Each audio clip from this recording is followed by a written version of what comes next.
Հարգելի գործընկերներ, ես քիչ հետո կներկայացնեմ նախագծի հիմնական դրույթները։ Նախ եւ առաջ ցանկանայի ներկայացնել նաև հետևյալ դիրքորոշումը։ Ես վստահ եմ, որ մեր նախաձեռնությունը թիրախավորվելու է նաև որոշ ուժերի եւ խմբերի կողմից եւ բնական է, որ այս դեպքում թիրախ են դառնալու մարդիկ, այսինքն ոչ թե գաղափարը, ոչ թե հաստարկները խնդիրը, այլ կոնկրետ մարդիկ եւ դրանցով փորձ է արվելու շեղվել հիմնական ուղղությունից։ Մենք դրան էլ ենք պատրաստ, մենք գիտակցում ենք, որ պետք է անցնենք այս ամենի միջոցով, բայց կխնդրենք այն անձանց, այն սուբյեկտներին, ովքեր դեմ են այս գաղափարներին, անպայման հիմքում ընդունել եւ փաստարկներ ներկայացնել հենց բուն էությունից։ Տեղեկացնենք նաեւ, որ մենք ցանկացած հասարակական կամ քաղաքական ուժի համար բաց ենք։ Այսինքն մենք պատրաստ ենք համագործակցել ցանկացածի հետ եւ ավելին հասարակական կազմակերպություն է ստեղծվել, որը որ սպասարկելու է նաև տեխնիկական առումով այս նախաձեռնության կարիքները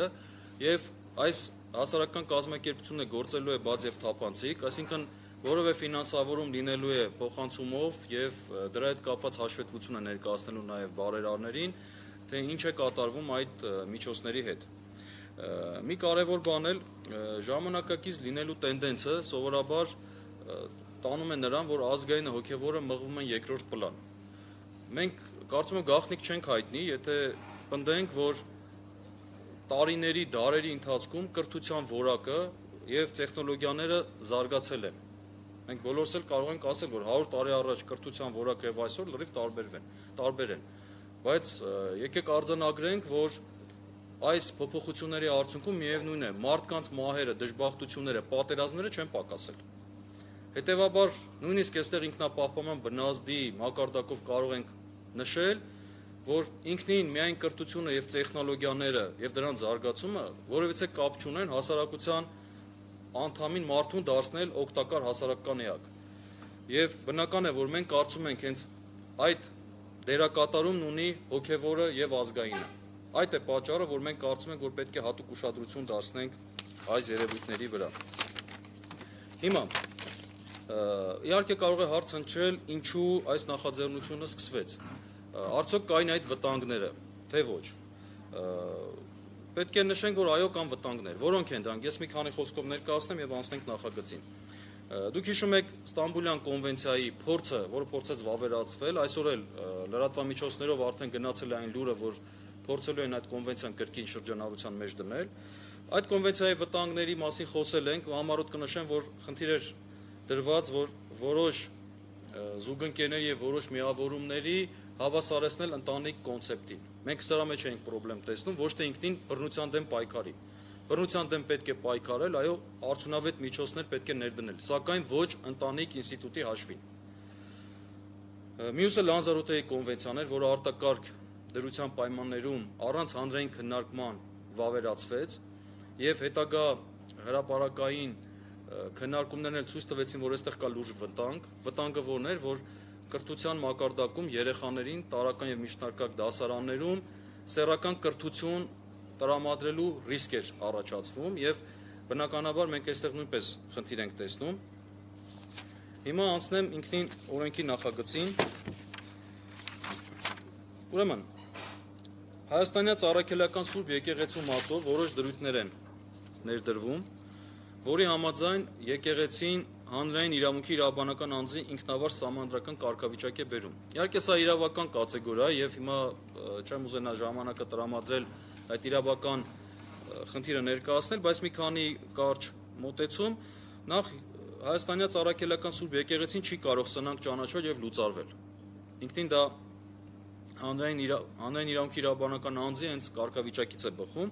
դրան գումարված եկեղեցու սահմանադրական կարգավիճակը որևէ կերպ վատթարացնող օրենքները չպետք է ընդունվեն առանց եկեղեցու համաձայնության։ Այս դրույթները նախագծում տեղ են գտել, որպեսզի դրանով պաշտպանվի նաև եկեղեցին։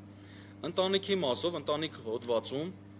ներառված է, որ ընտանիքը ստեղծվում է ամուսնական տարիքի հասած տղամարդու եւ կնոջ կամավոր միությունից։ Ներկայացված է, թե ովքեր կարող են ընտանիքի անդամներ հանդիսանալ եւ ամուսնության ճանաչման եւ գրանցման արգելք է նախատեսված։ Մենք ունենք ընտանեկան օրենսգրքում արգելքներ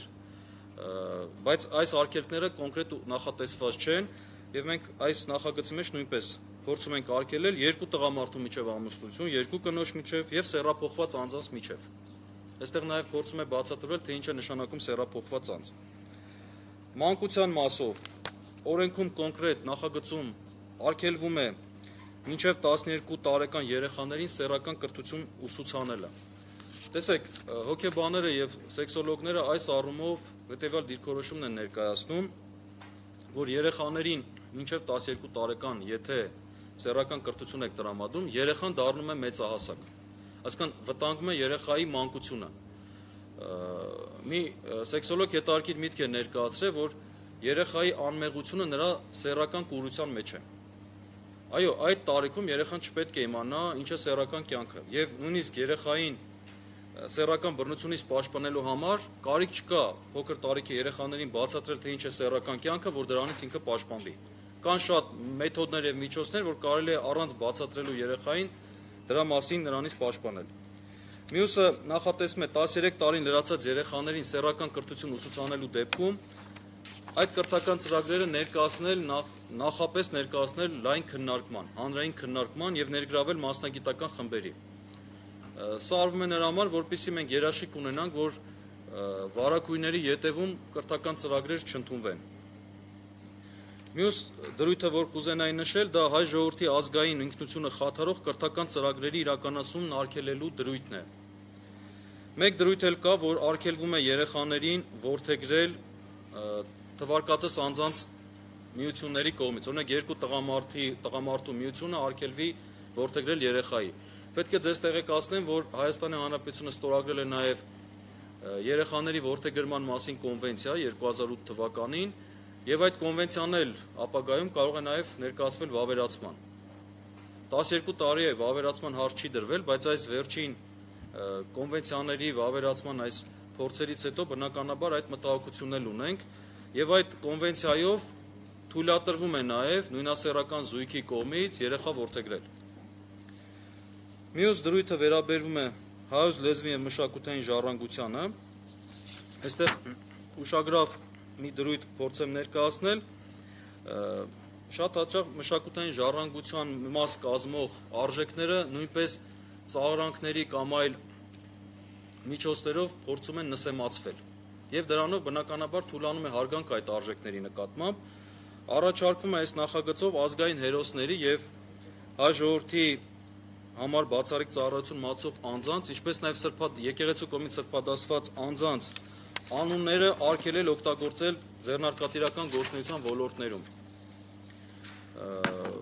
եւ նաև այն նախաձեռնություններում, որոնք կարող են վարկաբեկել այդ անձանց։